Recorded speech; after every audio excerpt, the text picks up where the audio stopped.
The study group में आप सभी का स्वागत है। इस वीडियो में हम लोग आधुनिक बिहार का इतिहास कवर करेंगे। शुरू करते हैं। आधुनिक बिहार का इतिहास, इसमें जो मुख्य मुख्य टॉपिक पढ़ना है हम लोगों को वो है यूरोपीय कंपनियों का प्रवेश, फिर कुछ जनजातीय विद्रोह है, नेक्स्ट में फिर 1857 की क्रांति में बिहार का और यहाँ के जो एक मुख्य क्रांतिकारियों का क्या योगदान रहा वो पढ़ेंगे, फिर राष्ट्रीय आंदोलन और बिहार, फिर नेक्स्ट में पृथक बिहार का गठन। तो फर्स्ट टॉपिक है यूरोपीय कंपनियों का प्रवेश। तो पहला है पोर्तुगीज, पुर्तगाली। पुर्तगाली के बारे में देखते हैं। बिहार में जो सर्वप्रथम आए थे वो पोर्तुगीज मतलब पुर्तगाली ही आए थे, और ये हुगली से पटना नाव द्वारा व्यापार करते थे। कहाँ से कहाँ तक? हुगली से पटना तक नाव द्वारा व्यापार करते थे, और वो पटना से सोना, सूती वस्त्र, चीनी, मिट्टी के बर्तन एवं मसाले आदि प्राप्त करते थे। नेक्स्ट, डच, ये हॉलैंड कहिए या फिर नीदरलैंड कहिए, यहाँ के निवासी थे। पटना में सबसे पहले सुव्यवस्थित तरीके से व्यापारिक कोठी जो है कि इन्होंने ही डचों ने स्थापित की थी। 1632 ईस्वी में पटना में डचों ने अपनी पहली व्यापारिक केंद्र स्थापित की। डचों की अभिरुचि सूती वस्त्र, सोड़ा आदि में थी। ये भी लगभग लगभग उसी तरह का व्यापार करते थे जो पोर्तुगीज करते थे, और 1632 में पटना में डचों ने अपनी व्यापारिक केंद्र स्थापित किया था। नेक्स्ट है अंग्रेज। अंग्रेजों ने 1620 में पटना के आलमगंज में, कहाँ? पटना के आलमगंज में अपना व्यापारिक केंद्र स्थापित किया, लेकिन वह 1621 में बंद हो गया। 1620 में स्थापित किया और 1621 में बंद हो गया। और इन्हें जो वास्तविक सफलता मिली कोठी स्थापित करने में, वो मिली 1651 ईस्वी में। वास्तविक कब मिली? 1651 में। और सर्वप्रथम प्रयास कब किया गया था? 1620 में किया गया था, जो 1621 में बंद हो गया था। फिर अंग्रेज यात्री पीटर मुंडी 1632 ईस्वी में बिहार आए थे। उसने यहाँ व्यापार की संभावनाएं देखी तथा डच कंपनी को व्यापार करते हुए देखा। इसी से प्रेरित होकर अंग्रेजों ने भी बिहार में व्यापार को प्राथमिकता दिया था। तो सबसे पहले अंग्रेजी यात्री कौन आए थे? पीटर मुंडी आए थे। कब आए थे? 1632 में आए थे। फिर अंग्रेजों द्वारा स्थापित फैक्ट्री वर्तमान में गुलजार बाग पटना स्थित गवर्नमेंट प्रिंटिंग प्रेस, अभी जो वर्तमान में गवर्नमेंट प्रिंटिंग प्रेस गुलजार बाग में जो है वो अंग्रेजों द्वारा स्थापित पहली फैक्ट्री थी एवं सर्वे कार्यालय के रूप में कार्यरत है। और यहीं पर जो है कि शाह आलम द्वितीय का राज्याभिषेक हुआ था। तो अगर ऐसा पूछा जाए कि शाह आलम द्वितीय का राज्याभिषेक कहाँ हुआ था, तो वो जो है कि यहीं पटना स्थित गवर्नमेंट प्रिंटिंग प्रेस एवं सर्वे कार्यालय के रूप में जो प्रसिद्ध है, यही हुआ था। फिर नेक्स्ट आते हैं डैन, जो कि 1774 ईस्वी में नेपाली कोठी के समीप अपना फैक्ट्री स्थापित करते हैं। तो डेनिश कंपनी कब आए? 1774 में आए थे। नेक्स्ट बंगाल, बिहार एवं अंग्रेज के बारे में। मुगल शासक फर्रुखसियर का जो शासनकाल था वो था 1713 से 1719। मुगल शासक फर्रुखसियर ने 1717 ईस्वी में अंग्रेजों को बंगाल एवं सूरत में व्यापार करने एवं सिक्के प्रयोग करने की मान्यता दी। इस घोषणा को ईस्ट इंडिया कंपनी का मैग्ना कार्टा कहा जाता है। तो मुगल शासक फर्रुखसियर जो है कि 1717 में अंग्रेजों को बंगाल एवं सूरत में व्यापार करने के लिए मान्यता दी, और इस घोषणा को जो कहा जाता है वो क्या कहा जाता है? ईस्ट इंडिया कंपनी का मैग्ना कार्टा कहा जाता है। नेक्स्ट अंग्रेजी कंपनी को 1717 ईस्वी में व्यापारिक अधिकार प्राप्त हो गया था। तो अंग्रेजी कंपनी को व्यापारिक अधिकार कब प्राप्त हुआ? 1717 में फर्रुखसियर ने जो दिया था। दूसरी ओर मुगल सम्राट फर्रुखसियर ने 1717 ईस्वी में मुर्शिद कुली खां को बंगाल का सूबेदार बनाया। तो बंगाल का सूबेदार जो है कि मुर्शिद कुली खां को 1717 में किसने बनाता है? फर्रुखसियर बनाते हैं। और फिर 1719 में इसे उड़ीसा की सूबेदारी भी दी जाती है। फिर मुर्शिद कुली खां के बाद सुजाउद्दीन 1727 ईस्वी में बंगाल का नवाब बनता है, और 1773 में बिहार का प्रदेश भी उसके अधीन हो गया। तो 1727 में जो है कि मुर्शिद कुली खां के बाद कौन बनते हैं? सुजाउद्दीन बनते हैं, और फिर 1773 में बिहार का प्रदेश भी बंगाल के अधीन हो जाता है। और 1733 ईस्वी में अलीवर्दी खां को बंगाल का उप सूबेदार बनाया जाता है। तो बंगाल का उप सूबेदार कौन बना? सही, बिहार का उप सूबेदार कौन बना? बिहार का जो उप सूबेदार बना वो अलीवर्दी खां का बना, 1733 में बना। नेक्स्ट देखते हैं। नेक्स्ट में फिर 1739 में सरफराज खां को जो है कि बंगाल का नवाब बनाया जाता है, और ये बहुत ही अयोग्य शासक थे। कैसे शासक थे? अयोग्य शासक थे। अतः अलीवर्दी खां ने 1740 में गिरिया के युद्ध में पराजित कर स्वयं बंगाल का नवाब बनता है। तो 1740 में जो है कि गिरिया का युद्ध होता है, तो याद रखिएगा 1740। 1740 में गिरिया का युद्ध होता है। इसमें अलीवर्दी खां जो है कि सरफराज खां को, जो कि एक अयोग्य शासक था, कौन, सरफराज खां, उसे जो है कि पद से हटा के वो स्वयं जो है कि बंगाल का नवाब बन जाता है। फिर अलीवर्दी खान ने 1740 ईस्वी में बंगाल पर अधिकार प्राप्त कर लिया। उसने मुगलों से हटकर स्वतंत्र सत्ता चलाना आरंभ किया, अतः व्यापारिक हितों के लिए नवाब एवं अंग्रेजों के बीच संघर्ष स्वाभाविक था। तो गीरिया के युद्ध के बाद अलीवर्दी खान जो है कि मुगलों से हटके स्वतंत्र, वो मतलब मुगलों से अलग खुद को शासक मानने लगे। ऐसे में जो है कि अंग्रेजों और उनके मध्य संघर्ष लाजमी था। फिर नेक्स्ट आता है 1756। अलीवर्दी खां का तब तक मृत्यु हो जाता है। फिर उसका नाती जो है कि सिराजुद्दौला बंगाल का नवाब बनता है। और ये जो सिराजुद्दौला थे ये सबसे छोटी पुत्री का पुत्र था, किनके, अलीवर्दी खां के। सिराजुद्दौला के का नवाब बनने से उसके अन्य दामाद नाराज थे, मतलब उनके जब वो सिराजुद्दौला बनते हैं तो बाकी नाती, उनका अलीवर्दी खां का नाती थे, कौन, सिराजुद्दौला, तो जो है कि बाकी लोग उसमें जो है कि सत्ता को लेकर असमंजस हो जाता है। यहाँ बंगाल के नवाब दिए गए हैं, इनके शासन का काल है। शासन का काल उतना इंपॉर्टेंट नहीं है, लेकिन ये बंगाल के नवाब का क्रम जो है ये एक दो बार पूछा भी गया है, इसे याद कर लीजिएगा। सबसे पहले आते हैं मुर्शिद कुली खां, फिर शुजाउद्दीन, फिर सरफराज खां, फिर अलीवर्दी खां, फिर उनका नाती सिराजुद्दौला, नेक्स्ट मीर जाफर, मीर कासिम, फिर मीर जाफर, फिर नजमुद्दौला और अंत में है मुबारक उद्दौला। ये याद रखिएगा, अंत में कौन है, मुबारक उद्दौला। फिर है सिराजुद्दौला एवं कंपनी के बीच प्रथम संघर्ष जो होता है वो होता है 4 जून 1756 ईस्वी को। कहाँ होता है, काशिम बाजार में होता है। उसने 16 जून 1756 को कलकत्ता पर अधिकार कर लिया। अंग्रेज अधिकारी रोजर ड्रेक को कलकत्ता छोड़ना पड़ा। तो जब वो काशिम बाजार में हुआ सिराजुद्दौला और कंपनी के बीच, तो सिराजुद्दौला जो है कि कलकत्ता पर अधिकार कर लेते हैं। कलकत्ता पर अधिकार करने के बाद वहाँ के जो अंग्रेज अधिकारी थे, रोजर ड्रेक, आप लोग ये नाम याद रखिएगा, रोजर ड्रेक जो थे उन्हें कलकत्ता छोड़ना पड़ा। सिराजुद्दौला ने कलकत्ता के फोर्ट विलियम पर अधिकार कर लिया तथा कलकत्ता का नाम अलीनगर रखा। इसी संघर्ष के क्रम में काल कोठरी की घटना को हॉलवेल ने प्रचलित किया। तो सिराजुद्दौला जो है कि कलकत्ता के फोर्ट विलियम पर अधिकार कर लेता है और फिर कलकत्ता का जो है नाम बदल के क्या कर देता है, अलीनगर कर देता है। इसी के समय, सिराजुद्दौला के समय जो है कि काल कोठरी की घटना जो है कि प्रचलित होती है, और इस घटने का जो है कि संबंध काल कोठरी की जो हॉलवेल घटना, इसको हॉलवेल ने प्रचलित किया था। आप लोग मुख्य बात ये याद रखिएगा, काल कोठरी की घटना का संबंध किनसे है, ये सिराजुद्दौला के टाइम पीरियड से है। और ये जो हॉलवेल ने प्रचलित किया था काल कोठरी की घटना, इसके अनुसार ये घटना ये थी कि 20 जून 1756 को ये घटना हुई, और सिराजुद्दौला जो है कि 146 अंग्रेज कैदियों को 18 फीट लंबा और 14 फीट चौड़ा एक संकरा सा कमरा था, जिसमें बंद कर दिए, और अंत में खोलने पे पता चला कि 127 व्यक्ति की मृत्यु हो गई और केवल 23 व्यक्ति जीवित बचे थे। और इस घटना के बाद क्लाइव ने जो है कि कलकत्ता पर अधिकार कर लिया। 9 फरवरी 1757 को अलीनगर की संधि करने के लिए सिराजुद्दौला को विवश कर दिया। तो ये अलीनगर की संधि भी जो इनके समय हुई थी, ये हुई थी सिराजुद्दौला के समय। किनके समय हुई थी, सिराजुद्दौला के समय अलीनगर की संधि।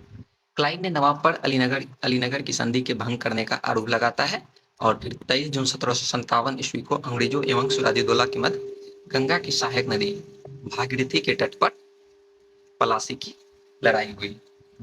कौन सी लड़ाई हुई, पलासी की लड़ाई होती है, कहाँ, भागीरथी नदी के तट पर।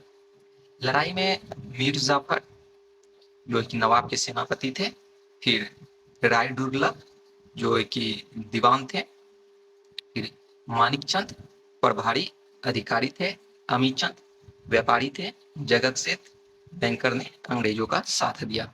तो ये लोग जो है कि अंग्रेजों का साथ देते हैं। कौन कौन, मीर जाफर जो नवाब के सेनापति थे, और राय दुर्लभ दीवान, मानिकचंद प्रभारी अधिकारी, ये सब उस पोस्ट पे थे जो है कि जो अंग्रेजों का साथ देते हैं। मीर मदान एवं मोहनलाल वे सेनापति थे जिन्होंने सिराजुद्दौला की तरफ से युद्ध में भाग लिया। कौन कौन थे, मीर मदन एवं मोहनलाल। ये किन के तरफ से लड़ते हैं, ये लड़ते हैं सिराजुद्दौला की तरफ से। विश्वासघात के कारण सिराजुद्दौला पराजित हुआ। मीर जाफर के पुत्र मीरन के इशारे पर सिराजुद्दौला की हत्या कर दी गई है। तो सिराजुद्दौला का पराजय का मुख्य वजह था विश्वासघात, और जिसके कारण जो है कि उनकी मृत्यु हो जाती है और उनकी मृत्यु कौन करता है? सिराजुद्दौला के पुत्र मतलब मीरन के इशारे पर उनकी हत्या हो जाती है। और ये मीरन जो थे ये मीर जाफर के पुत्र थे। सिराजुद्दौला के बाद मीर जाफर को कठपुतली नवाब बनाया गया। रॉबर्ट क्लाइव के बाद होलवेल बंगाल का गवर्नर बना। उसने 1760 ईस्वी में मीर जाफर की जगह उसके दामाद मीर कासिम को बंगाल का नवाब बनाया। मीर कासिम ने अंग्रेजों के हस्तक्षेप को कम करने के उद्देश्य से अपनी राजधानी मुर्शिदाबाद से मुंगेर ले जाते हैं। कौन? मीर कासिम। अंग्रेजों द्वारा दस्तक के दुरुपयोग के कारण उसने स्थानीय व्यापारियों पर से करों को समाप्त कर दिया। इससे ब्रिटिश व्यापारियों को परेशानी होने लगी। उसने सेना को आधुनिक रूप से प्रशिक्षित करने के लिए गुरगिन खां नामक अर्मेनियाई व्यक्ति को रखा था। तो आप लोग ये गुरगिन खां के बारे में याद रखिएगा कि जो है कि अंग्रेजों द्वारा दस्तक के दुरुपयोग के कारण स्थानीय व्यापारियों पर से करों को समाप्त कर दिया गया। इससे ब्रिटिश व्यापारियों को परेशानी होने लगी। उसने सेना को आधुनिक रूप से प्रशिक्षित करने के लिए गुरगिन खां नामक अर्मेनियाई व्यक्ति को रखा। तो ये गुरगिन खां को किसके लिए रखा था? सेना को आधुनिक रूप से प्रशिक्षित करने के लिए। दूसरी ओर मीर कासिम ने बिहार के नायब सूबेदार राम नारायण को उसके पद से बर्खास्त कर उसकी हत्या करवा दी। बिहार के नायब सूबेदार कौन? राम नारायण थे। उनको जो है कि पद से बर्खास्त कर उनकी जो है कि हत्या करवा दी गई, क्योंकि वह बिहार के आय और व्यय का ब्यौरा देने को तैयार नहीं था। तो किस कारण उनकी हत्या करवा दी गई? क्योंकि वो बिहार के आय और व्यय का ब्यौरा देने के लिए तैयार नहीं था। मीर कासिम ने पटना पर अधिकार कर लिया। कौन? मीर कासिम। उसके व्यवहार से नाराज होकर 24 जून 1763 ईस्वी को अंग्रेज एजेंट एलिस ने पटना पर अधिकार कर लिया। तो मीर कासिम जब पटना पर अधिकार कर लेते हैं, उसके बाद फिर 24 जून 1763 ईस्वी को अंग्रेज एजेंट एलिस ने भी उनको वहां से पदस्थापित करके पटना पर अधिकार कर लेते हैं। और फिर मीर कासिम के आदेश पर फ्रांसीसी सेना नायक सोमरू वाल्टर रेनहार्ड के नेतृत्व में पटना पर अभियान कर एलिस सहित 47 ब्रिटिश कर्मियों की हत्या कर दी गई। ये काफी जो है कि बहुत बड़ी घटना थी कि मीर कासिम के आदेश पर जो है कि फ्रांसीसी सेना नायक सोमरू के नेतृत्व में पटना पर अभियान कर एलिस सहित 47 ब्रिटिश कर्मियों की हत्या कर दी जा रही है। इस घटना को पटना हत्याकांड के रूप में जाना जाता है। तो पटना हत्याकांड का संबंध किससे है? मीर कासिम द्वारा फ्रांसीसी सेना नायक की सहायता से एलिस सहित 47 ब्रिटिश कर्मियों की हत्या से है। इसके बाद मीर कासिम की जगह पुनः मीर जाफर को बंगाल का नवाब बना लिया जाता है। अब फिर बंगाल का नवाब कौन बन जाते हैं? फिर बंगाल का जो नवाब बन जाते हैं वो बन जाते हैं मीर जाफर। इसके बाद मीर कासिम ने अवध के नवाब शुजाउद्दौला मुगल बादशाह शाह आलम द्वितीय से संधि करते हैं युद्ध के लिए। तीनों की संयुक्त सेना एवं अंग्रेज हेक्टर मुनरो, ये बक्सर के युद्ध के समय थे, के नेतृत्व में 22 अक्टूबर 1764 ईस्वी को बक्सर का युद्ध होता है। बक्सर का युद्ध कब होता है? 22 अक्टूबर 1764 को होता है। इनके बीच मुगल बादशाह शाह आलम द्वितीय, मीर कासिम और फिर अवध के नवाब शुजाउद्दौला। इस युद्ध में संयुक्त सेना हार जाती है। तीनों संयुक्त सेना हार जाती है। इस युद्ध के समय बंगाल का नवाब जो था वो कौन था? मीर जाफर था, जो कि मीर कासिम को हटा के बनाया गया था। नेक्स्ट है 12 अगस्त 1765 ईस्वी को इलाहाबाद की संधि के तहत मुगल बादशाह शाह आलम द्वितीय को 26 यानी 26 लाख रुपए वार्षिक पेंशन के बदले ईस्ट इंडिया कंपनी को बिहार, बंगाल और उड़ीसा की दीवानी अधिकार देना पड़ा। बदले में उन लोग को अवध का करा एवं इलाहाबाद का क्षेत्र प्राप्त होता है। किनसे? अवध से प्राप्त होता है। नेक्स्ट, क्लाइव द्वारा 1765 ईस्वी में बंगाल में द्वैध शासन की स्थापना की गई। तो क्लाइव द्वारा बंगाल में 1765 ईस्वी में द्वैध शासन की स्थापना की गई। इसके तहत प्रशासनिक उत्तरदायित्व नवाब को सौंप दिया गया तथा सैन्य कर वसूली का अधिकार अंग्रेजों ने अपने पास रखा। तो प्रशासनिक उत्तरदायित्व जो है कि नवाब को दे दिया गया और सैन्य, फिर कर, टैक्स, ये सब से संबंधित अंग्रेज जो है कि अपने पास रखते हैं। द्वैध शासन के परिणाम स्वरूप 1770 ईस्वी में बंगाल बिहार के क्षेत्र में भीषण अकाल पड़ता है। कब पड़ता है? 1770 ईस्वी में बंगाल बिहार के क्षेत्र में जो है कि भीषण अकाल पड़ा। पटना, भागलपुर, दरभंगा, पूर्णिया में अकाल का भयंकर प्रकोप रहा। कहाँ कहाँ प्रकोप रहा? पटना, भागलपुर, दरभंगा, पूर्णिया में। 1772 ईस्वी में बंगाल के गवर्नर वारेन हेस्टिंग्स के द्वारा द्वैध शासन को जो है कि समाप्त कर दिया जाता है। कब समाप्त किया जाता है? 1772 में। और फिर नवाब पद का अंत कर दिया गया। बंगाल का अंतिम नवाब मुबारक उद दौला था। ये इंपॉर्टेंट पॉइंट है कि बंगाल का अंतिम नवाब कौन थे? वो मुबारक उद दौला थे। 1765 ईस्वी में दीवानी अधिकार प्राप्त होने के बाद रॉबर्ट क्लाइव ने बिहार में राजस्व वसूली के लिए राजा सीताब राय को नायब दीवान नियुक्त करता है। तो 1765 में रॉबर्ट क्लाइव जो है कि बिहार में राजस्व वसूली के लिए सिताब राय को जो है कि दीवान नियुक्त करते हैं। और बंगाल के लिए मोहम्मद रजा खां, बंगाल के लिए कौन बनते हैं? मोहम्मद रजा खां। और तथा उड़ीसा में जो है कि राय दुर्लभ बनते हैं। This is most important point. Orissa में कौन बनते हैं? उड़ीसा में बनते हैं राय दुर्लभ, बंगाल के लिए मोहम्मद रजा खां, और बिहार में राजस्व वसूली के लिए राजा सीताब राय को नायब दीवान नियुक्त करते हैं। 1770 में बिहार में एक लगान परिषद रेवेन्यू काउंसिल ऑफ पटना का गठन किया गया, जिसके अध्यक्ष जेम्स अलेक्जेंडर थे। तो बिहार में जो लगान परिषद रेवेन्यू काउंसिल ऑफ पटना का गठन किया गया, इसके अध्यक्ष कौन थे? इसके अध्यक्ष थे जेम्स अलेक्जेंडर। और ये कब स्थापित हुआ था? ये हुआ था 1770 में। लगान वसूली का काम अब परिषद को मिला है। अब लगान कौन वसूलते हैं? लगान जो है कि परिषद को मिलता है। सिताब राय के पास प्रशासनिक कार्य रह गया। प्रशासनिक कार्य किनके पास रह गया? सिताब राय के पास। और लगान वसूली परिषद को मिल गया। 1783 में बिहार में पुनः अकाल पड़ता है। कब? 1783 में जांच अधिकारी जॉन शोर ने एक अन्नागार के निर्माण का सुझाव दिया था। किन्होंने दिया था? जॉन शोर ने। और ये अकाल कब पड़ा था? 1783 में।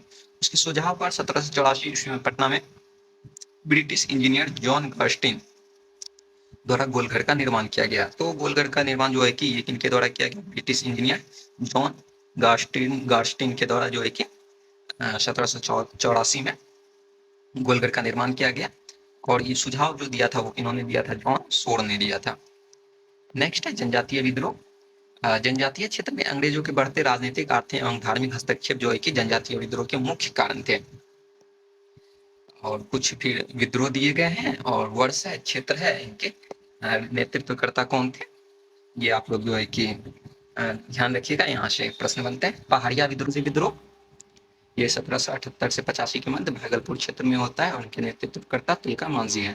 फिर तमाड़ विद्रोह, ये 1789 से 1832 तमाड़ विद्रोह होता है छोटा नागपुर क्षेत्र में, और इसके नेतृत्वकर्ता जो थे वो थे भोलानाथ शाह। नेक्स्ट है चीरो विद्रोह 1800 के आसपास पलामू क्षेत्र में होता है और भूषण सिंह इसके नेतृत्व करता थे। फिर हो विद्रोह 1820-21 सिंहभूम क्षेत्र में। फिर कोल विद्रोह 1831-32 छोटा नागपुर क्षेत्र में। बुद्धो भगत जो एक इनके नेतृत्व करता थे कोल विद्रोह के।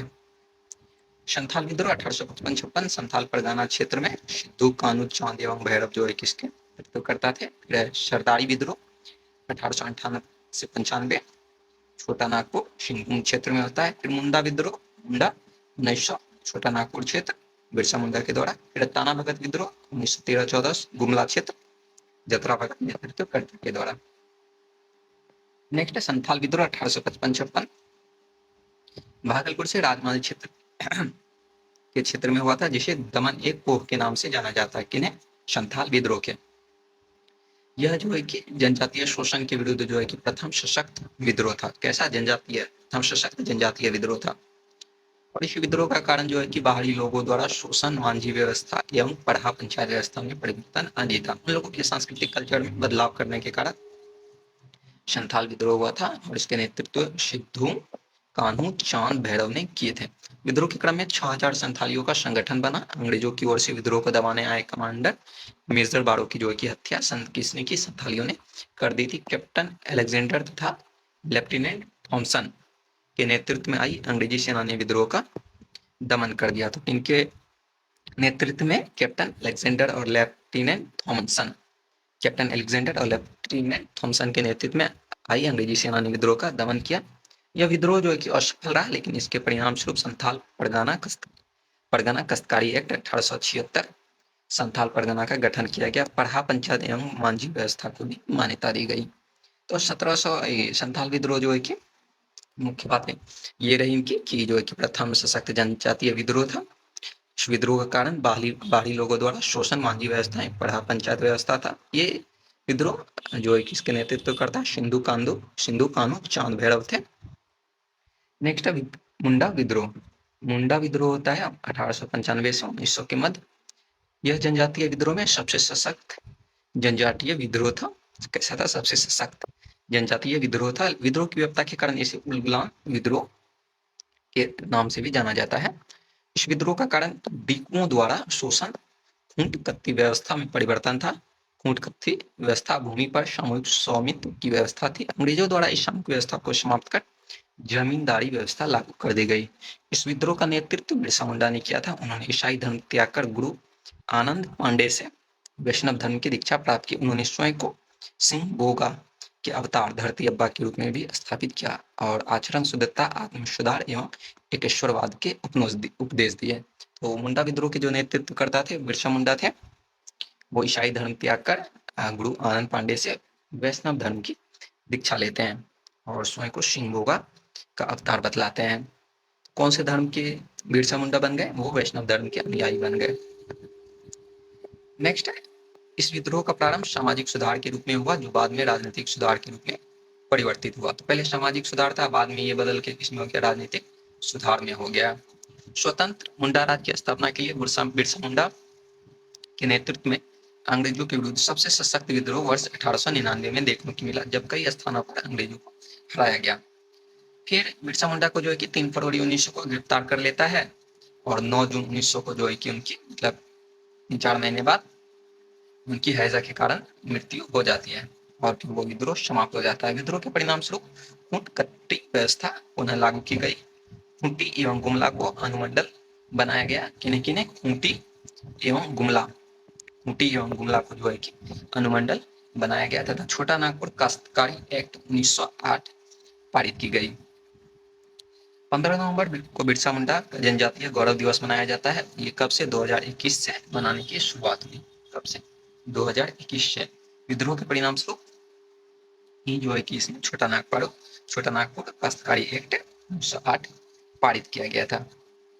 नेक्स्ट 1857 के पूर्व बिहार में हुए विद्रोह के बारे में है। बहावी विद्रोह है, इसके प्रवर्तक जो है कि अब्दुल अल बहाव थे और उन्होंने इसे अरब क्षेत्र में प्रारंभ किया। भारत में इसको सैयद अहमद बरेलवी के नेतृत्व में प्रदान किया गया।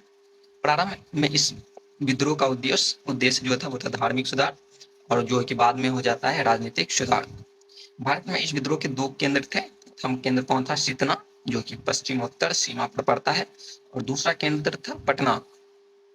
पटना केंद्र से धन एवं स्वयंसेवकों को सितना भेजा जाता था। तो पहला भारत में बहावी आंदोलन के 2 मुख्य केंद्र थे। पहला था सितना और दूसरा था जो कि पटना, और पटना से जो है कि धन एवं स्वयंसेवकों को सितना भेजा जाता था।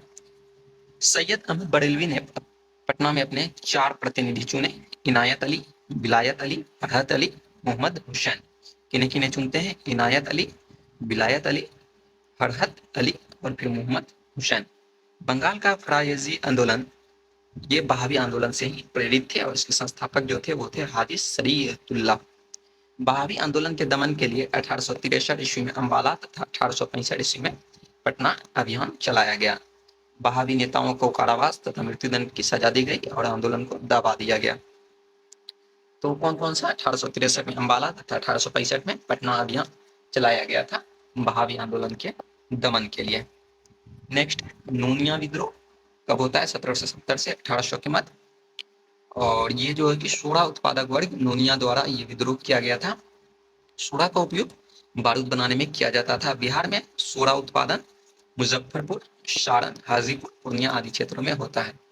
नेक्स्ट है लोटा विद्रोह, ये मुजफ्फरपुर जेल के कैदियों के द्वारा किया गया था 1856 में। ये अभी बिहार एसआई के मेंस में जो है कि पूछा गया था कि लोटा विद्रोह कब हुआ था।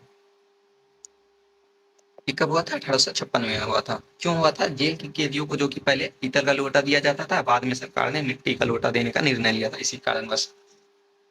नूनिया विद्रोह का डेट याद रखिएगा, 1870 से लेके 1800 तक। और लोटा विद्रोह में कैदियों ने जो है किसका विरोध किया? 1856 में फिर विद्रोह कर देते हैं और फिर परिणाम स्वरूप अंग्रेज को जो है कि झुकना पड़ा और फिर से जो है कि पीतल का लोटा देना पड़ता है। नेक्स्ट है 1857 की क्रांति और बिहार। ब्रिटिश शासन के विरुद्ध भारत में हुई क्रांतियों में 1857 की क्रांति को प्रथम स्वतंत्रता संघर्ष की संज्ञा दी गई है और इस क्रांति के जो पीछे राजनीतिक, प्रशासनिक, सामाजिक कई कारण थे। मुख्य जो कारण था वो था चर्बीदार कारतूस का प्रयोग, और इनका जो है कि पहला विरोध वो बैरकपुर छावनी के 34वीं नेटिव इन्फेंट्री के सिपाही मंगल पांडे के द्वारा 29 मार्च 1857 को करते हैं। उन्होंने सार्जेंट ह्यूसन तथा लेफ्टिनेंट को जो है कि गोली मारकर गंभीर रूप से गोली भी मारते हैं तथा तलवार से गंभीर रूप से घायल कर देते हैं। 8 अप्रैल 1857 को इस कारण मंगल पांडे को फांसी की सजा दी जाती है। नेक्स्ट है 1857 की क्रांति का वास्तविक उद्भव 10 मई 1857 को मेरठ से माना जाता है, जहां मेरठ छावनी के सैनिकों ने अपने साथियों को जेल से छुड़ाते हुए दिल्ली की ओर प्रस्थान किया। दिल्ली में सैनिकों ने मुगल बादशाह बहादुर सदुती को अपना नेता घोषित करते हुए विद्रोह की शुरुआत करते हैं।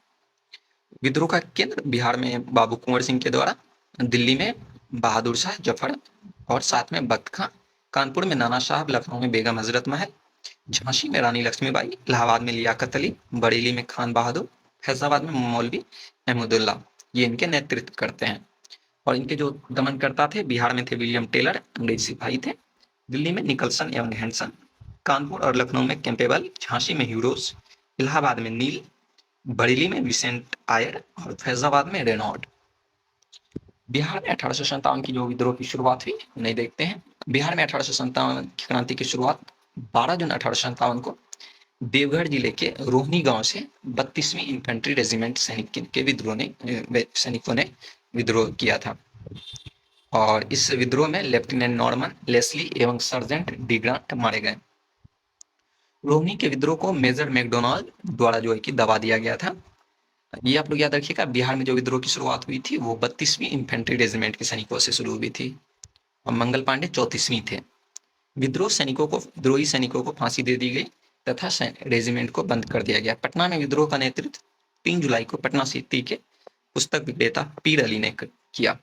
विद्रोह में अफीम एजेंट डॉक्टर ऑल लॉयल मारा जाता है। पीर अली ने दीन बोलो दीन का नारा दिया। तो आप लोग ये याद रखिएगा कि दीन अली, दीन बोलो दीन, दीन बोलो दीन, दीन बोलो दीन। कौन? ये पीर अली दिए थे नारा,